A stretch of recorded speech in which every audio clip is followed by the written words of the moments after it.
What's up, everybody? Welcome to Diamond Owl Studios, the number one place for music reactions. I'm your host, Paper Chase. And it's one and only Diamond Don Juan. We are back with another reaction just for you. Channel first. This is a channel first. I've never even heard of Steve Earle, yet alone the song Copperhead Road.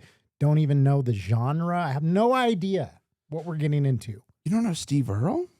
You don't know Steve Earle. Don't even start with me, dude. I don't either, but I'm just surprised you don't know Steve Earle. Why? Because I know everything? I'm fucking genius. A genius. No, but you usually know most of these guys. I've never heard of this either, man. So it's going to be a very, very first time reaction for us both. You ready? Blank slate. Gotcha. Let's get into it.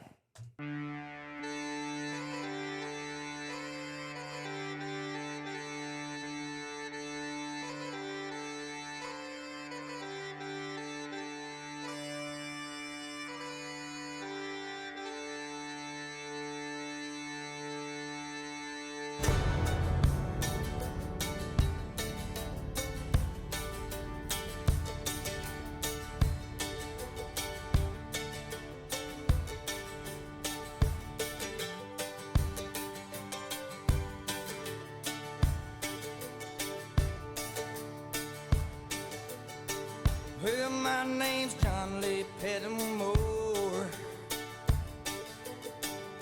same as my daddy and his daddy before. You hardly ever saw granddaddy down here. They only come to town about twice a year. You buy 100 pounds of yeast and some copper line. Everybody knew that it made moonshine. Now the revenue man wanted a granddaddy bad. Headed up a holler of everything he had. For my time, but I've been told you never come back from Copperhead Road.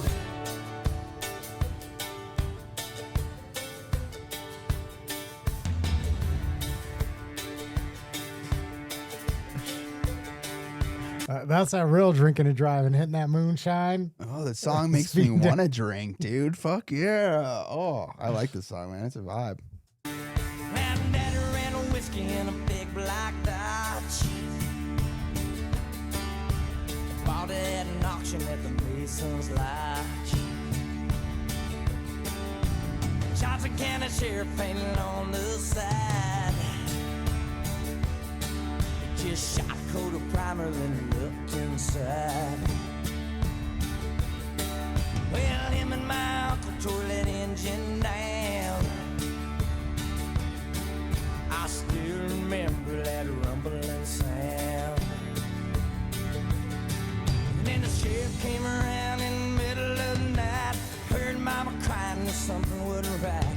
He's headed down to Knoxville with a weekly load. You can smell a whiskey burning down Copperhead Road.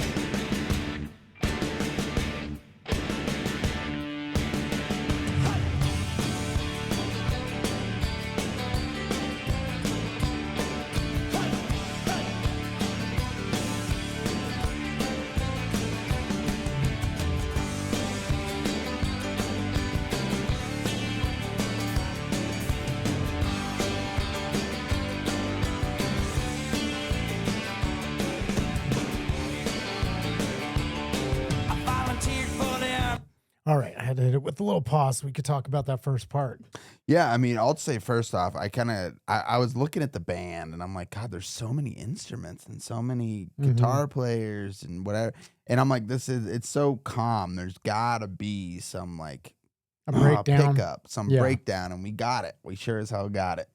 No, I love the storytelling. I mean, just talking about, his family name and like, my dad and my grandfather before me, and then basically going to town, like painting the picture of them being up in the mountains, You only see them once in a while. Yeah, like twice a year, I think he said. And then they come in just to get yeast and copper tubing. So, for their stills. And, he said something about the Dodge, like speeding down the roads. And like, that's where like race car driving came from. Did you know that? So it came from the bootleggers. At least I could be wrong. You know how I just go off in these tangents and then half the time I get flamed in the comments.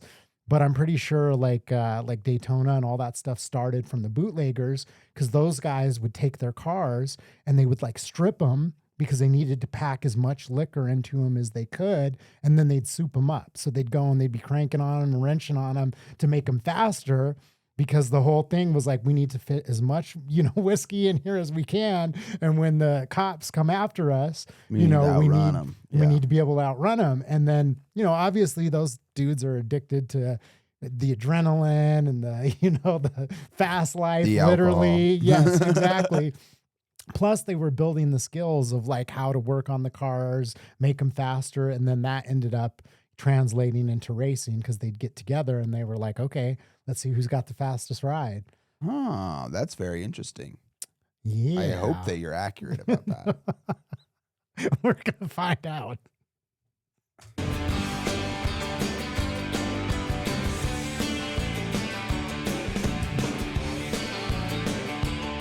I volunteered for the army on my birthday. The draft a white trash first round here and away. I've done 2 tours of duty in Vietnam. I came home with a brand new plane. Yeah, he's got a hot girlfriend. I take the seat from Colombia, Mexico. I just planted up a holler down Copperhead Road.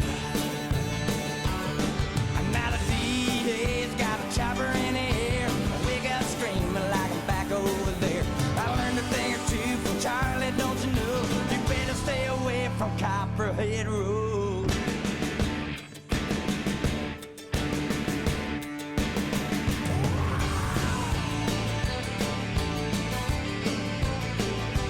Copperhead Road.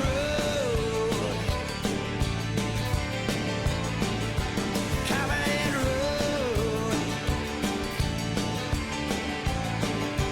Copperhead Road.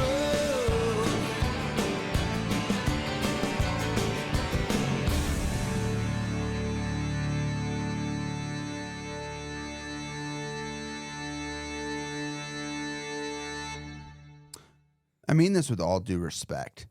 But that's some real hillbilly music right there. That's some, Absolute that's banger. some real missing teeth, spitting tobacco type music right there, dude.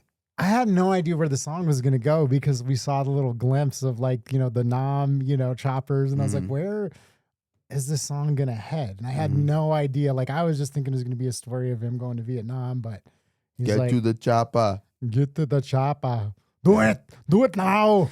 Yeah, I mean, I didn't know where it was going to go either, and I think I loved it. I think that I've always been super interested on like that back roads life, like that back country, like I don't even want to sound disrespectful in any way, but like there's always been a picture painted about some of those guys, but I mean like there's some real fucking tough shit going on up there, and I thought that was a great song.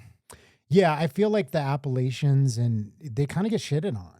Like, inbreeding, podunk, that podunk, them back country. Like, it feels like a lot of the conversation around that part of the world is not necessarily great. It's not like, it's kind of like you look at them as backwoods people. They're backwoods, they're backwards, or living in a different time. Maybe I'm wrong. Maybe that's just my... When I say backwoods, I don't mean like in a derogatory way. No, I just mean that I think a lot of people reference it that way. Okay. Like in popular culture. Yeah. There's like Deliverance. Have you ever seen that movie? Mm-mm. Bro. That dude, you've got to watch that. You ever seen The Hills Have Eyes? It's a similar kind of concept, right? But that's what I'm getting at, right? So there you go. I've never seen The Hills Have Eyes. But I know the general concept. One. That's so there you go. But one. That's my point, right? Okay. It's like you have these people in the backwoods, and they're like these creepy weirdos, like, so Texas Chainsaw Massacre is kind of similar, Anyways, the point is there's so much history from that part of the world. I think I saw something that was talking about how like there's a super high degree of people in the special forces that are from, areas like that. Mm-hmm. That's where the biggest, like, military enlistment is from. And then specifically special forces because you have people that were literally raised on the land. They know how to trap. They've been shooting. They, are used to that life. Yeah. So they're okay with not getting laid for long periods of time while they're on duty. Really, is that what you think is about? No, but I mean that's part of me is like if I. Never mind. Sorry, guys. What? No, just go ahead. I'm just saying, like, there's many reasons why I could never enlist. Number one, I'm a coward. Number two, I'm not the strongest man. But also, like, I don't think I could go overseas with a bunch of dudes and not get laid. When I was you would get laid. No. When I was locked up, I was like going crazy. You were just in heaven, just all the dongs. You were just like, oh, joy. Okay. He gets a pass because he actually is gay, so he's allowed to make homosexual jokes. But let's cut it out for a little bit, dude. Anyways, back to the song. I just love the ending where, he went to Nam. He found out that, like, hey, they got this good weed out here, and then decided, like, I'm going to take the family tradition of, skirting the rules, going against the law, create my own path. He got what do you say, the Colombian and Mexican connect? Was it weed? Yeah. Oh, okay. For some reason, I always thought it was like he was planting coca seeds. leaves, but you can't do that. No. And yeah, it's only in a very distinct part of the there's world. not very good climate. So yeah, it's a man after my own heart. I used to sell weed and other substances back in the day. Just a young entrepreneur. So I understand the spirit of Steve Earle in this song. Well, I hope you guys enjoyed that video as much as we did. If you had a good time, y'all know what to do. Hit that like button. And if you want to join a straight and a homosexual guy on their journey of discovery, make sure you guys hit that subscribe button. Hey, I just got to ask you a question. Did you ever get brickweed? Did you? Oh, yeah. Yeah, back in the day. Yeah. Yeah. I don't know if I've shared it before, but I think I was telling this story about getting the brick of weed that was just like a compressed, just like nasty. whole tree, just like a whole tree. I mean, like stems like that big and like seeds just wrapped up in like duct tape. And then they covered it in this like weird, like perfume, like paste. It was like almost like oil. That's so weird. Yeah. Yeah. And that was, that was like a come up back in the day. The swag. Mm-hmm. The swag. $800 for a pound is what I used to pay. Oh, that's a lot. Yes. That's a fuck ton. But we used to charge. I used to get some fucking grade A chronic for like $800, $900 a pound. Yeah. That was a different time, my friend. I'm talking like 90 something. I still made money on it. I mean, it was high school. I was literally in high school buying pounds. And people probably loved that. It was all they could get. Yeah, you know what I mean? There was a different era. I grew up, I had to walk to school uphill both ways in the snow. You know what I mean? Kids, you don't know about the brickweed days. Yeah, it snowed 2 feet and he'd get buried in it. Ooh, that was actually a good roast. That was a short joke. That was a pretty good.